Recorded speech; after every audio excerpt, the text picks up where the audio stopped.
So hello guys, मेरा नाम है अथर और आज की इस वीडियो में मैं आपको बताने जा रहा हूँ कि अटैक ऑन टाइटन ने कैसे मेरी ज़िंदगी को चेंज कर दिया था। सबसे पहले अपने इंट्रो की तरफ बढ़ा जाए।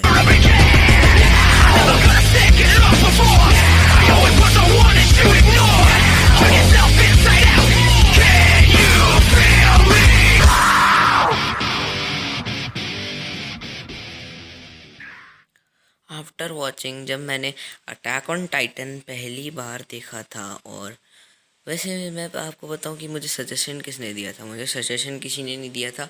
मैं पहले केवल और केवल ड्रैगन बॉल ही देखा करता था, और ड्रैगन बॉल के अलावा मुझे कुछ अच्छा ही नहीं लगता था। वैसे जो ओताकूज और जो जो फैंस होते हैं ना, जो कि जिनको एक एनिमे के अलावा कुछ अच्छा नहीं लगता, जैसे एग्जांपल के तौर पे हंटर एक्स हंटर और नरूटो, और मेरी तरह ड्रैगन बॉल सुपर और जी के फैंस, तो मुझे पहली बार मैंने देखा कि यार अटैक ऑन टाइटन देखी तो सही, हम भी एनिमे की लिस्ट को थोड़ा बढ़ाते हैं, इंक्रीज करते हैं। तब मैंने देखा कि जब मैंने फर्स्ट एपिसोड इसका डाला, तब मैंने देखा कि एरन और मिकासा, माय गॉड, मेरा एक ही रिएक्शन था, वाओ। क्योंकि फर्स्ट एपिसोड का जो हॉरर, उसकी ड्रामेटिक्स, उसके जो ये देख रहे हो ना इम्प्रेशंस और इसकी जो आर्ट वर्क है इसका, वो इतना ओपी है कि मैं बता नहीं सकता। क्योंकि अटैक ऑन टाइटन में जब पहला मैंने एपिसोड देखा था, तब मैं फर्स्ट में जब एरन की मॉम को जब खा लेता है एक टाइटन, जैसा ही एरन लड़ रहा है अभी दूसरे टाइटन से, तो मैं मतलब कि वो जो टाइटन का जो हॉररिक जो आर्ट वर्क था, उसको देखकर मैं थोड़ा सा डर गया था यार। मतलब कि मेरे को रात को सपना आया कि ये टाइटन मेरे को ही खा जाएगा। बट मैं यही कहना चाहूँगा कि जो अटैक ऑन टाइटन है, उसने मतलब कि मुझे एरन के जुनून के बारे में बताया। और हाँ, when I was a kid, मैं रामायण और महाभारत का इतना बड़ा फ़ैन था कि मैं मुझे सोचने पर मजबूर कर दिया था कि यार काश हमारे साथ हमारी दुनिया में भी ऐसा हुआ होता कि ऐसे दीवार होती और ऐसे राक्षस आते, ऐसा वैसा होता और हम उनको मारते। But it's just a imagination of a kid whose age is 6। तो जैसा कि मैंने बताता हूँ कि मेरी लाइफ कैसे चेंज हुई। क्योंकि जब एपिसोड 5 में मैंने जब सेक्रीफाइस देखा, ये मैंने second sacrifice of the main character देखा था दूसरे एनिमे में। जो क्योंकि जो सेकंड एनिमे मेरा नरूटो है, नरूटो क्या, सॉरी, अटैक ऑन टाइटन। तो जो अटैक ऑन टाइटन की ही वजह से मैंने सीखा कि यार कि कैसे जुनून पैदा करना है अपने अंदर, हिम्मत नहीं हारनी है किसी भी जगह पर, भले ही कोई भी आपको कितना भी क्रिटिसाइज कर ले। क्योंकि हिम्मत है मर्दा तो मदद खुदा। और यही चीज़ मुझे एरन ने भी सिखाई।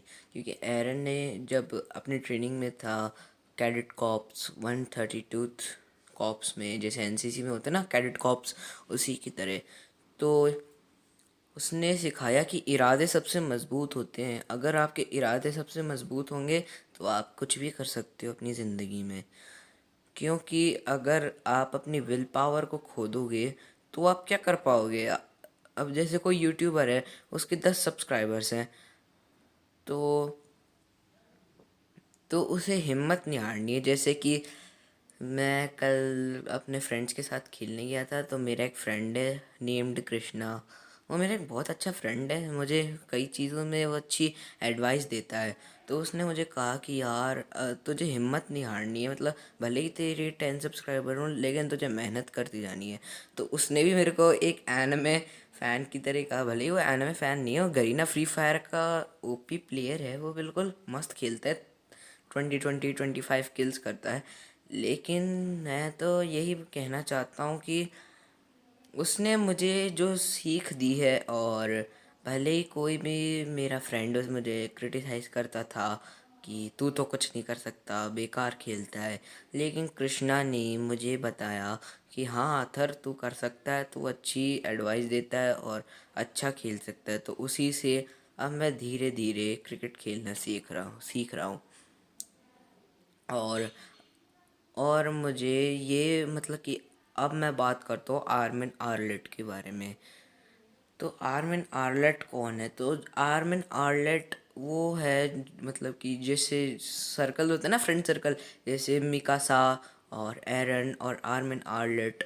तो आर्मिन आर्लेट मतलब कि एक कमज़ोर सा बच्चा है, जो मतलब कि दो एक फ्रेंड है एरन और मिकासा का। तो उसने क्या किया कि बचपन से लेकर बड़े होने तक उसे केवल और केवल एरन और मिकासा, जब भी वो किसी सिचुएशन और प्रॉब्लम में वो जब स्टक हो जाता था, तब उसे केवल एरन और मिकासा बचाते थे।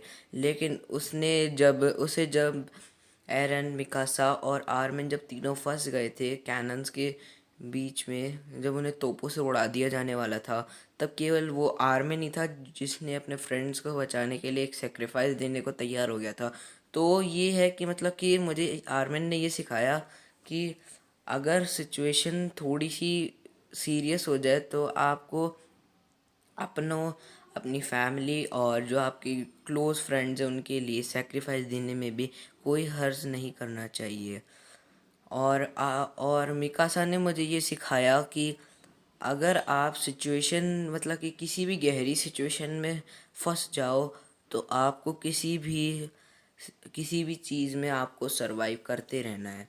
क्योंकि अगर आप सरवाइव करोगे तो एक दिन अच्छे दिन आएंगे और आप ज़िंदा बचोगे और उसी जगह पर लौट जाओगे जहाँ पर आप अपना था, अपना घर था और जहाँ पर आपके अपने थे।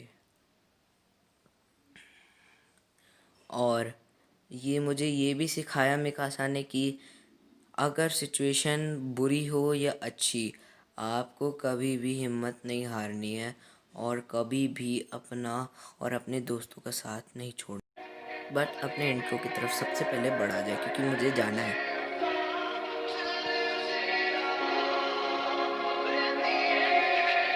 悟空孫悟空